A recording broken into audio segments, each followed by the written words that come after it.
Explanation पसंद आता है तो लाइक और शेयर करें और हाँ, कमेंट बॉक्स में ज़रूर बताएं। और इसी तरह के नए नए एक्सप्लेनेशन के लिए हमारे चैनल को सब्सक्राइब भी कर दें। ड्रामे की स्टार्टिंग में फीमेल लीड नियोन को दिखाते हैं, जो ब्लाइंड डेट पर आई है। कहती है, हेलो मिस्टर जियांग, मैं ही आपके बेटे की ब्लाइंड डेट हूँ। मिस्टर जियांग उसकी फ़ोटो देखते हैं, फिर उसे देखते हैं। इस फोटो में तुम ही हो? वो बोलती है, ऑफ कोर्स मैं ही तो हूँ। सोचती है, इस तरह के हुलिये में कोई अंधा ही होगा जो मुझे सेलेक्ट करेगा। दिखाते हैं नियोन मॉम डैड से बोलती है, अभी तो मैं 18 की हूँ, आप लोग मेरी शादी जियांग फैमिली से करा रहे हैं, क्या मुझे बेच रहे हैं? मॉम बोलती है, जियांग फैमिली ने सारे पैसे पर्सनली भेजे हैं, हमने रिश्ते के लिए हाँ नहीं कहा।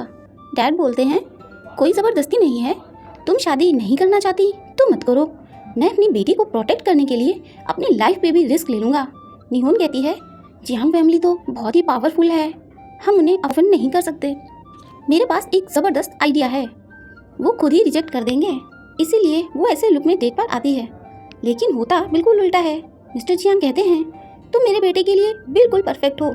वो तो उसी टाइम शादी की डेट भी फिक्स कर देते हैं। मैरिज के दिन सभी बोल रहे होते हैं, नॉर्दर्न सिटी के सबसे रिच फैमिली के बेटे की शादी है, वो लड़की कितनी लकी है, सुना है ब्यूटीफुल भी है।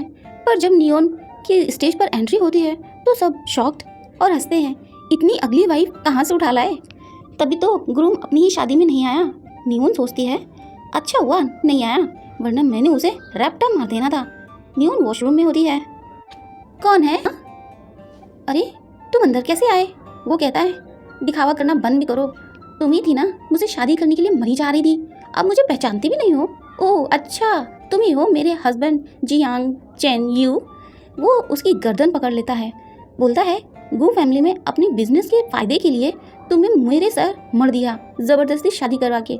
नियोन बड़ी मुश्किल से गर्दन चढ़ाकर कहती है, ओ अंकल, ये तुम्हारे डैड थे जिन्होंने शादी के लिए मुझे फोर्स किया, और अगर अपने घुटनों पर बैठकर भी तुम भीख मांगते तब भी मैं तुमसे शादी नहीं करती।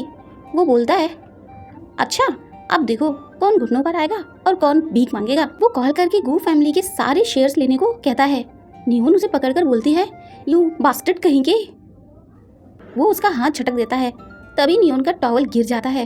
वो उसे उठाकर खुद को ढांकती है। मिस्टर चेन कहता है, तुम में देखने लायक कुछ है भी तो छुपाने की क्या ज़रूरत है? नियोन तो उसके मुंह पर एक ज़ोरदार पंच मार देती है। वो कहता है, अब गू फैमिली को बैंकरप्ट होने से कोई नहीं बचा सकता। बोलता है, ये अगली कितनी स्ट्रांग है। तभी रोंजर आती है, पूछती है, ये हाल किसने किया? वो कहता है, एक गाय ने सींग मार दी। सींग मार दी? क्या तुमने जानवर पाल रहे हुए हैं? फिर कहती है, हम तो चाइल्डहुड फ्रेंड्स हैं ना, तो तुमने किसी और दूसरी लड़की से शादी क्यों कर ली? नियोन उन दोनों को ऊपर से देखती है, कहती है, शादी मेरे साथ, चक्कर इसके साथ, अभी तुम दोनों लवर्स को बताती हूँ मैं। लेकिन रुको, मैं तो इसे लाइक भी नहीं करती, और अगर ये दोनों इतना प्यार करते हैं तो मैं कल सुबह ही मिस्टर चैन को बता दूंगी कि मुझे भी इनमें कोई इंटरेस्ट नहीं है। मिस्टर चैन कहता है, तुमने बहुत ज़्यादा चढ़ा ली है, घर जाओ।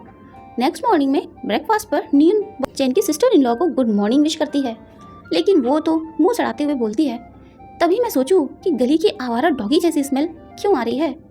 नियोन कहती है, तुम बड़ी हो इसलिए रिस्पेक्ट कर रही हूँ, तुम अपनी लिमिट क्रॉस कर रही हो। सिस्टर इन लॉ कहती है, अरे तुम तो पूरा मान गई, अच्छा चलो पानी पी लो, और जानबूझकर गिलास गिरा देती है। डैड ने तुमने ऐसा क्या देखा जो जियांग फैमिली में शादी करा दी? तुम तो यहाँ का पानी पीने के भी लायक नहीं हो। तुम्हारा खुद का हस्बैंड तक वेडिंग नाइट में ही तुम्हें छोड़कर चला गया, सारी मेड्स भी उस पर हंस रही थी। तभी सिस्टर इन लॉ का सन जिंगसू आकर कहता है, सेकेंड अंकल ने इतनी अगली लड़की से शादी क्यों कर ली? वो उसके पास जाकर बोलती है, जिंगसू आज तो तू गया। आवाज़ सुनकर जिंगसू बोलता है, तुम्हारी आवाज़ मेरे बॉस जैसी क्यों है, और तुम हो कौन? वो उसको एक रैप्टा मारती है, पहचाना या एक और दे दूँ? हाँ हाँ पहचान लिया बॉस, तुम इतनी ज़्यादा अगली कैसे हो गई? कौन है वो? मैं उसे छोड़ूंगा नहीं। वो अपना रियल लुक दिखाती है, बोलता है, अगली बनकर मेरे सेकेंड अंकल से शादी कर ली, मेरी सेकेंड आंट बनकर मुझे टॉर्चर करने वाली हो क्या? चैन आ जाता है, वो तो अपना मुँह छिपा लेती है। चैन पूछता है, तुम क्या कर रहे हो?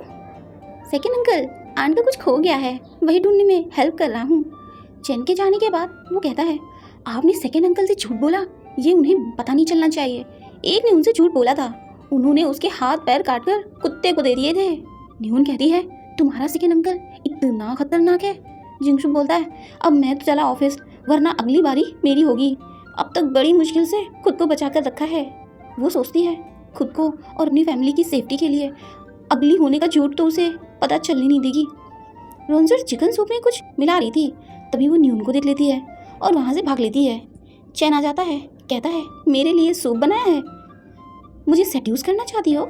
वो कहती है ओ अंकल, जाओ जाकर दिमाग के डॉक्टर से अपने दिमाग का इलाज कराओ, तुम्हारा ना दिमाग खराब हो गया है। वो कहता है ऐसे दिन में तुम 10 मास्क भी लगा लो ना तो भी अगली रहोगी। वो बोलती है ओ हेलो अंकल, अगर मैं गुड लुकिंग भी होती ना तो भी तुम जैसे सटके हुए को कभी पसंद नहीं करती। अच्छा तो फिर मेरी इतनी केयर क्यों करती हो? वो कहती है अंकल मेरी मानो तो ये चिकन सूप मत पीना, ये पूरा घर, यहाँ की हर चीज़ मेरी है, तुम मुझे मत बताओ। और गटागट सूप पी जाता है। सर चकराने लगता है और सीधा जाकर न्यून पर हमला बोल देता है। यही करने के लिए तो तुमने मुझे एक ड्रग्स दिया है ना? वो इंटीमेट होने की कोशिश करता है। वो कहती है बीस्ट कहीं के, दूर हट मुझसे। लेकिन वो उसका मांस कटाने की कोशिश करने लगता है। अब वो उसे गर्दन पर मारकर बेहोश कर देती है। ये अंकल तो बहुत ही डेंजरस है, जल्द से जल्द जियांग फैमिली से छुटकारा पाना ही होगा। अब वो ड्रिंक करते हुए जिनको गालियाँ दिए जा रही थी, जिंगसू 2 बैग में टल्ली होकर बोलता है बॉस बताओ वो कौन है, मैं उसे जिंदा कब्र में डलवा दूंगा। 2 बैग में तो तू गिरा पड़ रहा है, पहले खुद को तो संभाल ले। वो उसे ले जा रही थी लेकिन लुढ़क के गिर जाता है, लाइट्स भी ऑफ हो जाती हैं।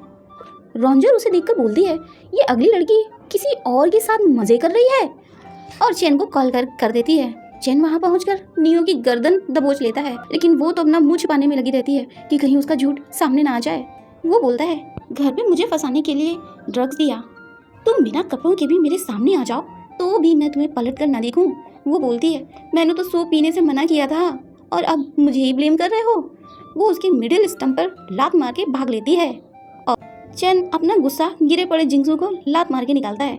जिंगसू बोलता है मुझे किसने मारा बे? अंधेरे में किसी का फेस तो दिखाई दे नहीं रहा था। तभी रेंजर आ जाती है। जिंगसू उसे पकड़कर धो देता है। बचते बचाते नियोन में बाहर आ ही जाती है। बाल बाल बचे, वरना ये अंकल तो आज मुझे मार ही देता। जल्द से जल्द डाइवोर्स लेना होगा। डैड नियो से उसकी चैन के बीच में रिलेशन का पूछते हैं। वो सोचती है अच्छा मौका है रिवेंज लेने का। कहती है डैड चैन हर रोज मेरी फैमिली को बैंकरप्ट करने की धमकी देता रहता है। डैड बोलते हैं तुम टेंशन मत लो, ये तो अब मैं निपटूंगा। उसी समय एक आदमी चाकू से वार करता है, लेकिन नियोन बीच में आ जाती है। उसके हाथ पर कट लग जाता है। वो दोबारा अटैक करता है, बट चैन आकर उन्हें बचाता है। चैन सोचता है इसने मेरे डैड की जान बचाने में अपनी जान दांव पे लगा दी, इतनी भी बुरी नहीं है ये। उससे पूछता है तुम ठीक हो ना? मैंने मिस्टर जियांग की जान बचाई है तो अब तुम मेरी कंपनी को एक्वायर नहीं करोगे ना? वो तो भड़क जाता है और कहता है तो तुमने गो फैमिली के बिजनेस को बचाने के लिए डैड की जान बचाई है? वो कहती है नहीं नहीं तुम गलत समझ रहे हो। वो कहता है तुम्हें पता भी है जिसने चाकू चलाया उसे किसने भेजा? कहती है होगा तुम्हारा कोई बिजनेस राइवल। वो बोलता है कोई बिजनेस राइवल नहीं था मेरा, तुम्हारे डैड की कंपनी ग्रुप के सारे शेयर मिल गए हैं, उसी वजह से ये डैड पर अटैक करने आया था। तुम लालची लोगों की वजह से हमारे लोगों पर अटैक हो रहा है। वो चला जाता है। नियोन बोलती है इसके साथ एक दिन गुजारना भी मुश्किल होता जा रहा है, मुझे तो बस डाइवोर्स चाहिए। दिमाग ठंडा करने के लिए वो ड्रिंक करती है और डांस भी कर रही होती है। जिंगसू बोलता है अगर सेकेंड अंकल ने यहाँ देख लिया तो हम दोनों की मौत समझो। चैन भी वहाँ होता है तो उसकी नज़र पड़ी जाती है उन पर। वो उसके पीछे आकर खड़ा हो जाता है। वो तो चैन की बुराइयाँ की जा रही थी। चैन कहता है ये सब मेरी तरफ देखकर बोलो जरा। वो सोचती है लगता है चढ़ गई मुझको। चैन की आवाज़ सुनाई क्यों दे रही है? जिंगसू बोलता है सेकेंड अंकल। वो तो भाग पड़ती है। वहाँ से चैन भी उसके पीछे भाग पड़ता है। वो एक नशेली से जाकर टकराती है। इससे पहले वो उसे बॉटल मारे चैन आकर उसे बचा लेता है। इतने में नियोन वहाँ से गायब। वो उसे ढूंढता हुआ वहाँ घुस जाता है। वो हर डोर को ओपन करके ढूंढता है। लास्ट वाले डोर को ओपन करता है तो नियोन उसकी तरफ गंदी सी शक्ल बनाकर बोलती है हेलो अंकल। चैन बोलता है तुम्हारा फेस तो अभी, फिर सोचता है धोखा हुआ होगा मुझे देखने में, क्योंकि नियोन ने एंड टाइम पर मेकअप करके अपना हुलिया फिर से बिगाड़ लिया था। वो बोलता है तुम्हें तो चोट लगी थी ना, तुम यहाँ क्या कर रही हो? वो बोलती है और तुम भी तो अपनी इंजर्ड वाइफ को छोड़कर सूट बूट पहनकर यहाँ लड़कियों से फ्लर्ट करने आए हो। वो अपना कोट उतारकर उसे पहनाता है। तुम जियांग फैमिली से हो, इस तरह से हमारी इज्जत नीलाम मत करो। वो कहती है तो डाइवोर्स दे दो ना। डाइवोर्स दे दूँ? तुमने इतने तिकड़म लगाए मुझे शादी करने के लिए और इतनी आसानी से डाइवोर्स मांग रही हो। वो कहती है हाँ मैंने तो पेपर्स भी रेडी कर लिए, बस तुम्हारे साइन की ज़रूरत है। और वहाँ से बाहर आ जाती है। असिस्टेंट बोलती है बॉस बहुत तेज़ बारिश हो रही है, क्या मैडम को पिक नहीं करेंगे। इधर नियोन बारिश में भीग रही होती है। कार को देखकर बोलती है चैन मुझे पिकअप करने आया है, लेकिन कार उस पर पानी मारकर आगे निकल जाती है। वो झल्ला कर बोलती है ओ अंकल मुझे कभी पिक करने नहीं आएगा। नियोन की आवाज़ चैन सुन लेता है। वो गिरने ही वाली थी कि चैन आकर उसे पकड़ लेता है। नियोन उसे देखती रहती है, लेकिन ये तो जिंगसू था। वो उसे अपना कोट देता है क्योंकि अंकल का कोट तो भीग चुका था। दोनों भीगे भागे से घर आते हैं। सिस्टर इन लॉ बोलती हैं मेरे नाजुक से बच्चे को अपना बॉडीगार्ड बना रखा है। जिंगसू देखता है इन दोनों में फाइट होने वाली है। वो तो खिसक लेता है। सिस्टर इन लॉ नियोन पर पानी फेंकने वाली थी, लेकिन नियोन उल्टा उन्हीं पर फेंक देती है और बोलती है अगर रिस्पेक्ट चाहिए तो पहले खुद रिस्पेक्ट करना सीखो। अगली बार पानी नहीं एसिड फेंकूंगी चेहरे पर, फिर आप मुझसे भी ज़्यादा अगली दिखेंगी। सिस्टर इन लॉ तो डर ही जाती हैं। नियोन के मॉम डैड नियोन से मिलने आते हैं। सिस्टर इन लॉ और रोंजर उन्हें अंदर आने नहीं देते, उनकी खूब इंसल्ट करते हैं। बोलते हैं अपने साथ साथ तुम गरीबी के कीटाणु भी ले आए होंगे, इस आग पर से गुजर के अंदर आओ ताकि वो कीटाणु जियांग फैमिली में ना आ जाए। इतनी इंसल्ट होने पर मॉम डैड गुस्से में गिफ्ट्स वहीं रखकर चले जाते हैं। नियोन गिफ्ट्स देखकर पूछती है ये किसके लिए हैं। सिस्टर इन लॉ कहती है तुम्हारे पेरेंट्स आए थे ये कबाड़ लेकर, मैंने उन्हें कुत्तों की तरह बाहर से ही खदेड़ दिया। नियोन गुस्से में सिस्टर इन लॉ को बॉल फेंक कर मारती है। दोनों उसके और उसके पेरेंट्स की बुराई करती हैं। उन दोनों के ही गले दबोच लिए थे। तभी वहाँ पर मिस्टर जियांग और चेन भी आ जाते हैं। नियोन खुद का हुलिया बिगाड़ कर कहती है ये दोनों मुझे मार रही हैं और भाग जाती है। सिस्टर इन लॉ कहती है इसने हम दोनों को पीटा है, हमने नहीं। वो दोनों मिस्टर जियांग से नियोन को सज़ा दिलाने पर अड़ी होती हैं। नियोन रूम में रो रही थी और डैड को कॉल करती है। डैड पूछते हैं वहाँ चैन और उसकी फैमिली तुम्हें बुली करते हैं है ना। वो खुद को संभालते हुए बोलती है नहीं तो मुझे यहाँ कोई बुली नहीं करता, सब मुझसे अच्छा बिहेव करते हैं। डैड आप बिल्कुल परेशान ना हो। मिस्टर चैन मैट से बोलता है सच सच बताओ गलती किसकी थी, और झूठ बोला तो मुझसे कोई बचा नहीं पाएगा। डर कर सारा सच उगल देती है। सिस्टर इन लॉ कहती है हम तो उसके साथ सिर्फ मजाक कर रहे थे ना। जो कहती है लेकिन नियोन ने तो सिस्टर इन लॉ की इंसल्ट की है। चैन बोलता है तुम हमारी फैमिली मेंबर तो हो नहीं, इसलिए बीच में मत बोलो और जियांग फैमिली से दूर रहो। मिस्टर चैन सबको वार्निंग देता है इसके बाद अगर किसी ने मेरी वाइफ को इंसल्ट या बुली किया तो उसे मेरा सामना करना होगा। नियोन सैड बैठी थी। चैन ऊपर से देखता है। वो सोचता है मुझे उसके पास जाकर कंफर्ट करना चाहिए, लेकिन उससे पहले ही जिंगसू नियोन के पास जाता है और उसे एप्पल देता है। चैन अपना लाया हुआ एप्पल वहीं डस्टबिन में फेंक कर चला जाता है। नियोन ये देख लेती है, सोचती है क्या ये एप्पल मेरे लिए लाया था। नियोन तो खुश हो जाती है। फिर वो चैन को रोंजर के साथ देखती है। बोलती है मैं फर्जी में सेंटी हुई जा रही हूँ, ये बीस्ट अंकल मुझे कभी पसंद नहीं करेगा। चैन को मैसेज करती है मुझे तुमसे डाइवोर्स चाहिए। मैसेज देकर चैन गुस्से में लाल पीला हो जाता है। क्लासरूम में चैन को देखकर बोलती है ओ अंकल मेरे स्कूल में क्या कर रहे हो, क्या डैड ने मुझे पिकअप करने के लिए तुम्हें भेजा है। तो मैं बता दूँ तुम मुझसे गिर गिरा कर भीख भी मांगोगे तब भी मैं तुम्हारे साथ घर नहीं जाऊँगी। जिंगसू कहता है बॉस बात तो सुनो। वो एक नहीं सुनती, बस सुनाती चली जाती है। चैन बोलता है नियोन तुम्हारे 10 पॉइंट्स काट रहा हूँ मैं। मेरे पॉइंट्स काटने वाले हो कौन। जिंगसू बताता है सेकेंड अंकल ही तो हमारे प्रोफेसर हैं। नियोन तो शॉक्ड ओहो तुम मुझसे रिवेंज लेने के लिए प्रोफेसर भी बन गए, मैं इसकी शिकायत डैड से करूँगी। डाइवोर्स फाइल करने के लिए कॉल करती है लेकिन फ़ोन ही नहीं लगता। रोंजर एक स्टूडेंट लिन के सामने बेचारी बनने का नाटक कर रही है। लिन उसकी बातों में आ जाती है, कहती है इसने इस गंदी लुक के साथ तुम्हारे चैन को तुमसे छीन लिया, तू रुक हम इसे सबक सिखाते हैं। नियोन से जानबूझकर टकराती है और उल्टा उसे ही सुनाने लगती है। नियोन बोलती है दिन में दिनौंधी हो रही है क्या, तुम टकराई हो मुझसे, मैं नहीं। साथ वाली लड़की कहती है इसकी फैमिली जियांग फैमिली से बहुत क्लोज है और तुझे लगता है कि तू गंदी सी शक्ल वाली भिखारिन प्रोफेसर को पटा लेगी। तूने जो कप तोड़ा है ना है पूरे 10 मिलियन का, तेरी तो औकात से बाहर है। हाँ अगर माफ़ी की भीख मांगे तो शायद हम सोचेंगे। नियोन बोलती है शक्ल देखी है अपनी, 2 पैसे का कप है, तुम्हारी शक्ल जितनी 10 पैसे की कीमत है इसकी। और नोट निकालकर उसके मुंह पर मारती है। लिन उसे मारने के लिए आगे बढ़ती है लेकिन जिंगसू उसका हाथ पकड़ लेता है और पीछे धकेलता है। बोलता है मेरे बॉस से पंगा मत लेना वरना जियांग फैमिली तुम्हारी फैमिली को भिखारी बना देगी। नियोन बोलती है हाँ जिंगसू बता दे इनको कि अकेले तुम ही इनकी फैमिली को बैंकरप्ट कर सकते हो। वो कहता है बॉस मैं तो सिर्फ सेकेंड अंकल के छोटे मोटे काम करता हूँ, जियांग बिजनेस का तो ABCD भी नहीं आता मुझे। नियोन कहती है गधे कहीं के, तो फिर इतना ज़्यादा हवाबाजी करने की क्या ज़रूरत थी? इनकी बातें हवा हवाई हैं। और फिर से शुरू हो जाती हैं। नियोन उनको पीटने ही वाली थी, पर जिंसू उसे पकड़कर वहाँ से ले जाता है। मिस्टर चैन आते हैं। लिन कहती है प्रोफेसर जियांग, मैंने उस चुपकली को भगा दिया, अब वो आपको परेशान नहीं करेगी। चैन बोलता है मैं भी लिन फैमिली से अपने सारे इन्वेस्टमेंट निकालने की सोच रहा हूँ।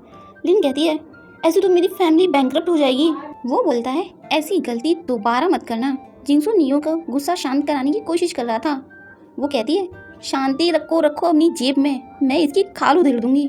जिंसू को धक्का मारकर साइड में गिरा देती है। वो देखती है चैन लिन से बात कर रहा है। कहती है इसका टेस्ट इतना खराब है तो जिया इसकी लवर्स है। वो जाकर चैन से पूछती है ओ अंकल, तुम्हारा इनके साथ में क्या चक्कर है? वो बोलता है तुम्हारे पास मुसीबतें खड़ी करने के सिवा और कोई काम नहीं होता क्या? हर जगह मुझे एम्बैरस कराती रहती हो। दिन ब दिन तुम्हारी ड्रेस भी छोटी होती जा रही है। हाँ मैं पहनूंगी ऐसी ड्रेस। चैन बोलता है किसके लिए? जिंसू को दिखाने के लिए ना। जिंसू सोचता है हैं मैं बीच में कैसे आ गया? नियोन कहती है हाँ बिल्कुल, जिंसू को ही दिखाने के लिए ऐसी ड्रेस पहनती हूँ, और जिंसू के साथ जाने लगती है। उसे पकड़कर खींचता है। बोलता है तुम्हारी शादी हुई है मुझसे, तुम अपनी आइडेंटिटी मत भूलो।